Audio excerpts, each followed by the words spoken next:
నమస్తే. రోహింగ్యాల మీద సుప్రీంకోర్టు తీవ్ర వ్యాఖ్యలు చేసింది. హర్ష మందర్ అనే మాజీ ఐఏఎస్ అధికారి, మానవ హక్కుల activist, centre for equality and inclusion అధ్యక్షుడు రోహింగ్యాల హక్కుల గురించి సుప్రీంకోర్టులో పిల్ వేశారు. హెబియస్ కార్పస్ పిటిషన్ వేశాడనమాట. ఢిల్లీలో మే 2025లో 5 రోహింగ్యాలను, మహిళలు, పిల్లలు ఉన్నారు దాంట్లో, వాళ్ళని అరెస్ట్ చేశారు. వాళ్ళని అక్రమంగా డీపోర్ట్ చేశారు, చట్టవిరుద్ధంగా నిర్బంధించారు అని ఆరోపించారు. అయితే విచారణ సందర్భంగా సుప్రీంకోర్టు ఆయన వ్యాఖ్యల్ని తప్పుపట్టింది. చాలా ఘాటైన వ్యాఖ్యలు చేసింది. అక్రమంగా ప్రవేశించిన చొరబాటుదారులకు రెడ్ కార్పెట్ వెల్కమ్ చెప్పాలా? మొదట అక్రమంగా దేశంలోకి వచ్చి ఇక్కడ లాభాలు, సౌకర్యాలు వాళ్ళు పొందుతున్నారు, ఇది సరైందేనా అని ప్రశ్నించింది. గతంలో కూడా సుప్రీంకోర్టు రోహింగ్యాల కేసుల మీద కొన్ని కీలక వ్యాఖ్యలు చేసింది.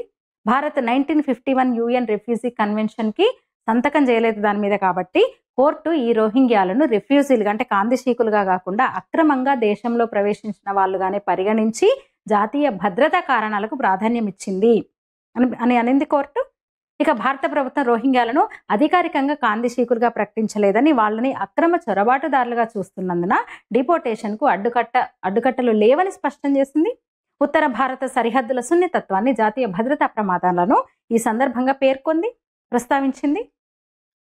ఇక 2025 మే నాటి మరో కేసులో కూడా ఢిల్లీలో రోహింగ్యాల డిపోర్టేషన్ ఆపమని కోరిన పిటిషన్ తిరస్కరించింది కోర్టు. భారత్లో నివసించే హక్కు పౌరులకు మాత్రమే ఉంది, ఇక్కడ పౌరులకు మాత్రమే ఉంటుంది. వాళ్ళ మీద ఫారినర్స్ యాక్ట్ ప్రకారం చర్యలు తీసుకోవాలి. రోహింగ్యాలు ఫారినర్స్గా తేలితే వాళ్లను చట్ట ప్రకారం డిపోర్ట్ చేయాలని స్పష్టం చేసింది. UNHR కార్డులను గుర్తించకుండా జాతీయ భద్రతా ఆందోళనలను ప్రాధాన్యంగా చేసుకుంది. భారత ధర్మశాల కాదు, ప్రతి దేశం నుంచి శరణార్థులను స్వీకరించలేమని మరో సందర్భంలో వ్యాఖ్యానించింది. ఇంచుమించు అమిత్ షా కూడా ఇదే మాట పలుమార్లు చెప్పారు. భారత్ ఏం ధర్మసత్రం కాదు అందరినీ తీసుకోవడానికి అని. రోహింగ్యాలకు భారత పౌరులకు రాజ్యాంగం ఇచ్చిన హక్కులు వర్తింపజేసి వాళ్ళ కేసులను పరిశీలించాలని, రోహింగ్యాలకు భారత పౌరులకు రాజ్యాంగం ఇచ్చిన హక్కులనే రోహింగ్యాలకు కూడా వర్తింపజేసి వాళ్ళ కేసులను పరిశీలించాలని ఈ PIL వేసిన హర్షమందర్ ఎవరో తెలుసా? హర్షమందర్ అనేవాడు ఎవరో తెలుసా? మన్మోహన్ ప్రభుత్వ హయాంలో మన్మోహన్కి సలహాలు ఇవ్వడానికి సోనియా గాంధీ అధ్యక్షతన నేషనల్ అడ్వైజరీ కౌన్సిలింగ్ ఏర్పడింది కదా. అది అంటే మన్మోహన్ క్యాబినెట్ మీద సూపర్ క్యాబినెట్ అనమాట. అది అంటే మన్మోహన్ సింగ్ ప్రభుత్వం ఏం చేయాలో ఈ కౌన్సిల్ డిసైడ్ చేస్తుంది అనమాట.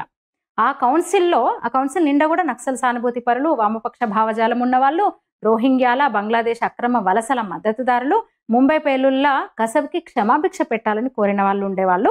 ఈ కౌన్సిల్లో ఉన్నవాడే హర్షమందర్. ఆ హర్షమందర్, అప్పటి కౌన్సిల్లో సభ్యుడిగా ఉన్న హర్షమందరు ఇప్పుడు రోహింగ్యాల హక్కుల కోసము కోర్టులో పోరాటం చేస్తున్నాడు అనమాట.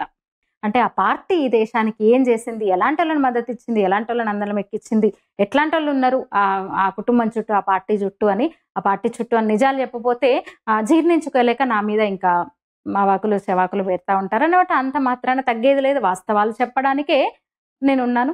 మీరేమంటారు? ఈ వీడియో మీద మీ అభిప్రాయం తెలియజేయండి. ధన్యవాదాలు.